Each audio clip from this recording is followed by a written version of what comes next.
8h14 sur Europe 1. Bonjour Sébastien Treyer. Bonjour. Vous êtes le directeur général de l'IDRI, c'est l'Institut du développement et de la recherche.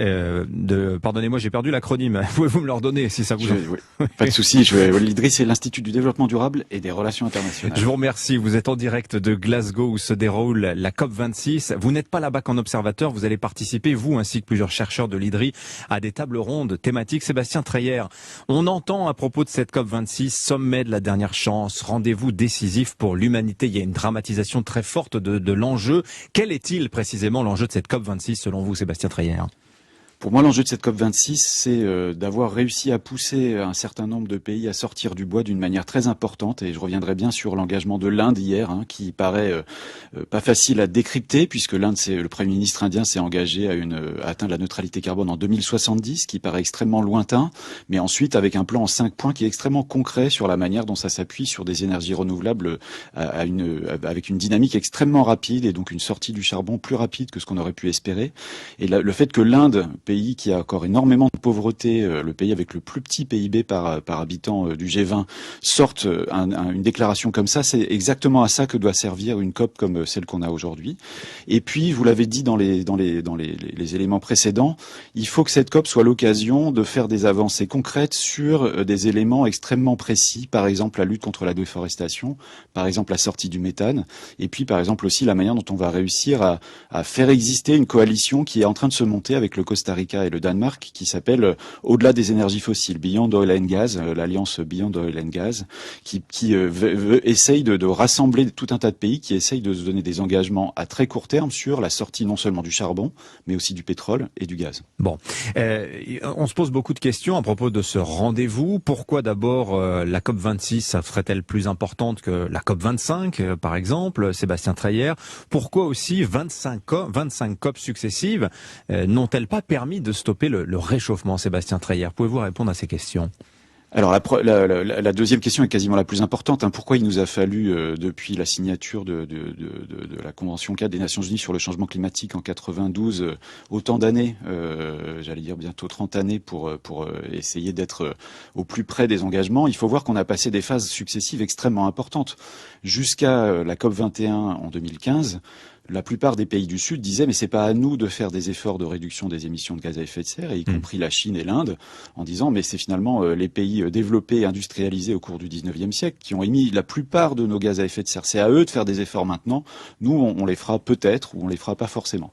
À partir de 2015, on a engagé une dynamique complètement différente, où les pays du Sud sont aussi conscients, tous les pays de la planète sont conscients qu'ils doivent faire des efforts, non seulement pour les beaux yeux de la planète, mais pour eux-mêmes, parce que les conséquences du changement climatique seront très dommageables chez eux, et aussi parce que la compétition économique vers la neutralité carbone, c'est en fait la modernité économique de demain. Et donc quand la Chine, l'Inde, l'Union européenne et les États-Unis de Joe Biden mettent en avant l'économie verte, l'économie circulaire, les énergies renouvelables, l'efficacité énergétique, c'est parce qu'ils savent qu'en fait le monde de demain sera un monde qui sera dans cet univers de la neutralité carbone. Et donc le ressort de la compétition économique est extrêmement important. Il faut préciser, pardonnez-moi Sébastien Treyer, je voudrais qu'on précise un terme, parce qu'on en parle tout le temps sans le redéfinir, ça me paraît très important. Quand on dit neutralité carbone, il faut bien comprendre ce que ça signifie. Ça veut dire que les émissions que l'on continuera d'émettre, enfin les émissions CO2 qu'on aura encore, parce qu'on n'arrivera jamais à zéro, il faudra les compenser entièrement. Et on se rend compte que cette neutralité carbone, c'est une condition nécessaire pour lutter contre le réchauffement climatique, mais c'est le minimum en réalité. En fait, c'est un impératif. Et je pense que vous l'avez dit de manière très claire, ce que les gens n'ont pas forcément, ce que les gens qui s'engagent à la neutralité carbone n'ont pas forcément encore tout à fait en tête, c'est qu'en fait, c'est aller au plus près de zéro émission de gaz à effet de serre à partir de 2050. Au plus près de zéro, vraiment parce que notre capacité à compenser les émissions résiduelles sont très faibles, sont vraiment très limitées, c'est ce que dit le GIEC. Et donc, c'est ce que les Britanniques appellent la race to zero. Il faut qu'on aille quasiment à zéro émission de gaz à effet de serre. Donc c'est des transformations extrêmement profondes de nos secteurs économiques s'ils veulent se mettre dans cette situation où il faut plus dépendre d'une énergie fossile, où il faut aussi parfois, comme on le voit dans l'industrie agroalimentaire, se dire qu'en fait, si on réduit le méthane, ça veut dire qu'il faut aussi probablement changer notre relation aux ruminants, aux animaux qui produisent du méthane, et probablement en consommer moins. Et donc, c'est des business models, des modèles d'affaires où il faut en fait chercher de la valeur, pas dans le volume, faire moins de lait et moins de viande, mais de mieux de lait et mieux de viande avec plus de valeur ajoutée, parce qu'en fait, il faut réduire. Et donc, c'est des transformations extrêmement violentes, mais en même temps extrêmement nécessaires de la plupart de nos secteurs économiques. Mais alors là, vous dites quelque chose de très important, Sébastien Treillère, parce que si je vous ai bien compris, il faut aller vers la sobriété, moins prendre l'avion, moins manger de viande, etc. La question va se poser de l'acceptation. Je vous cite un sondage Allianz très récent qui nous dit que seuls 14% des Français accepteraient, par exemple dans le cadre de l'énergie, une hausse des prix supérieure à 10%. Des niveaux qu'on considère généralement suffisants pour initier des changements d'habitude. La moitié des personnes interrogées dans le sondage disent ne vouloir payer aucun centime de plus pour leur énergie. Alors que vous êtes en train de nous dire, le vrai discours, celui qu'il faudrait tenir aux populations, c'est celui de Churchill pendant la guerre qui disait « j'ai rien d'autre à offrir que du sang, du labeur, des larmes et de la sueur ». Peut-on politiquement dire cela aujourd'hui, Sébastien Treillère ? Je pense que c'est ce qu'on a entendu hier. Enfin, je me permets de le dire. La prise de conscience et les mots qui ont été employés par les chefs d'État hier étaient de cette nature-là. C'est-à-dire, quand on voit les impacts que commence déjà à avoir le changement climatique, il faut absolument changer. Et changer ne sera pas quelque chose qui ira sans complications. Du sang et des larmes, je sais pas, mais des complications certaines. Ça, c'est extrêmement présent. Et la plupart des grands leaders de la planète l'ont dit hier. Mais quand le gouvernement français dégaine son indemnité inflation du fait de la flambée des prix de l'électricité et du gaz, est-ce que les actes gouvernementaux ne vont pas à rebours complètement de ces belles déclarations d'intention? On a entendu Boris Johnson dire on va vers des mouvements de population totalement incontrôlables si on ne modère pas finalement l'impact du réchauffement. Alors moi, mon impression, c'est qu'en fait, il y a une vraie question dans la transformation dont on parle, c'est que les personnes les plus vulnérables ne soient pas touchées de manière insupportable et puissent continuer une vie décente, normale, positive, même si le prix de l'énergie augmente. Et cette question-là, elle est extrêmement présente en Europe actuellement avec l'augmentation des prix de l'énergie. Et comme vous le soulignez, la question de l'augmentation du prix de l'énergie, qui n'est aujourd'hui pas liée à l'ambition de transition énergétique, elle présage quand même de choses qui vont nous arriver si on commence à faire des efforts pour que l'énergie qu'on consomme et qui produit ces gaz à effet de serre aujourd'hui, que ça soit mieux intégré dans le prix de l'énergie.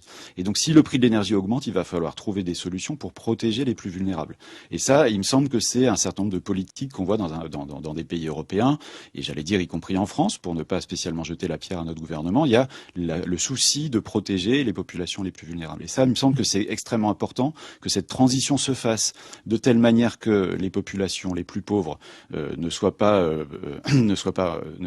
leur mode de vie ne soit pas complètement détruit par cette transformation. Et on a vraiment des outils pour faire cela. Et puis par ailleurs, il y a aussi tous les emplois dans les secteurs qui vont être particulièrement touchés.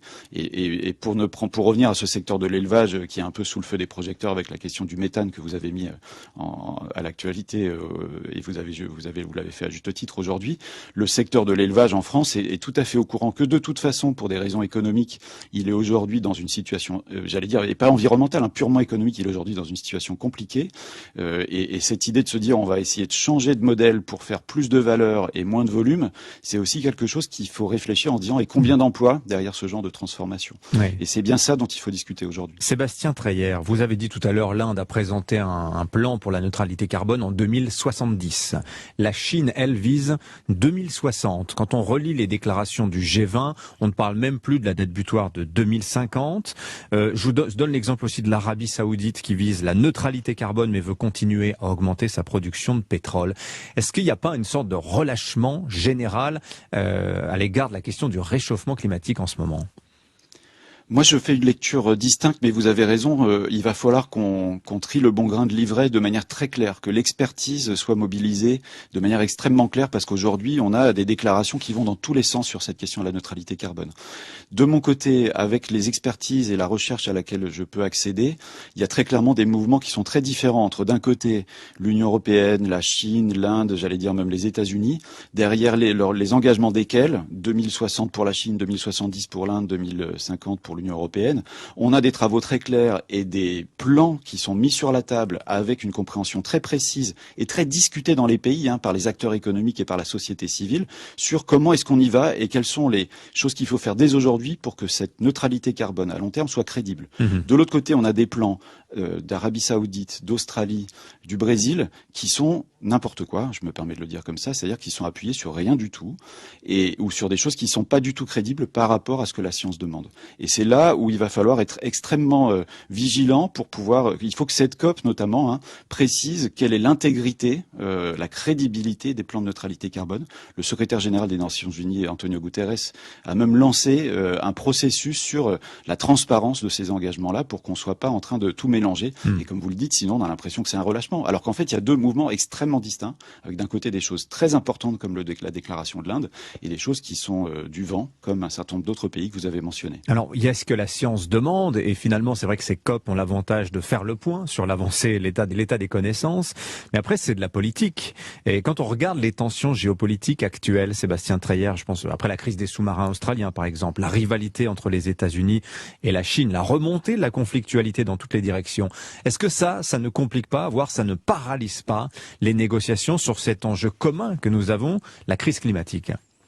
Moi, il me semble qu'en fait, la question climatique est au contraire le point sur lequel les pays non seulement continuent à négocier, mais vont essayer de trouver des accords ensemble. Donc pour moi, c'est précisément un des enjeux qui, dans ce monde géopolitique, crée un peu de collectif et des éléments en commun. Il n'y a pas de la naïveté parfois... de votre part quand vous dites ça, quand même, Sébastien Treyer?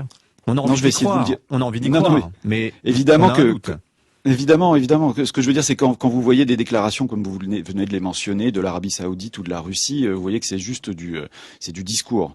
Néanmoins, deux éléments extrêmement clés pour moi sur le fait que on est en train d'avancer. D'un côté, ce que je mentionnais tout à l'heure, la compétition, la course à la neutralité carbone est quelque chose qui est enclenché dans des grands secteurs économiques de la planète. Je citais l'Inde tout à l'heure, les entreprises Tata, l'entreprise nationale aussi de ferroviaire indienne, enfin beaucoup de gros acteurs économiques se sont mis dans cette dynamique-là.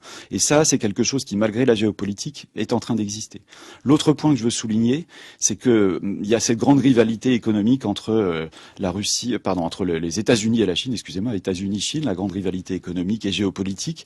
En attendant, on a d'autres pays, les pays africains, les pays latino-américains ou l'Inde, et à vrai dire l'Union européenne aussi, qui sont en train de se former comme un nouveau mouvement des non-alignés et qui disent attendez, en fait, nous on a d'autres éléments qui sont extrêmement importants. Il y a notre dynamique économique et puis on a aujourd'hui à la COP un élément extrêmement important à discuter pour essayer justement de réconcilier ces pays du Sud et puis les grands émergents comme la Chine et puis l'Union européenne et les États-Unis, qui est-ce qu'il y aura vraiment les financements climat qui étaient promis? Là, vous avez raison, si cet élément n'est pas sur la table aujourd'hui, on risque de faire exploser le deal, la négociation qui a eu lieu en 2015 à Paris avec la COP 21.